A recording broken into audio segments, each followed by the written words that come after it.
ci laa jël décision ne assemblée nationale bi tas naa ko bés ni ki tey dinañ dem nag bu soobee yàlla ci élection yu bees yoo xam ne mu ngi nar a amee ci dimanche fukki fan ak juróom-ñaar ci weeru novembre ci at bii ñu nekk. li waral ma tas assemblée nationale du lenn lu dul bëgg ñu delloowaat ci askan wi pour man mii ci sama bopp ma laaj leen ñu jox ma jumtuwaay yu tax ma mën a doxal li nga xamante ne loolu lañ ma wóolu. kon tey jii askan wi moo moomaat boppam moomaat baata te am sañ-sañu xam na kan lay jox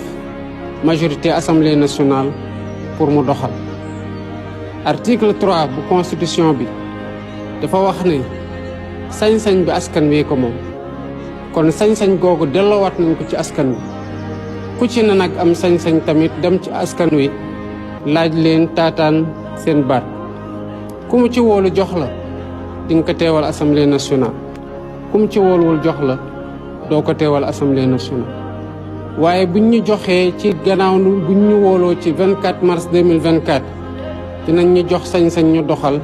ba bu ñu toogee buñ ñu laajee bilan dañu leen mën a wax ne lii lañ diglante woon ak yéen doxal nañ ko ba fii lañ ci toll ak nu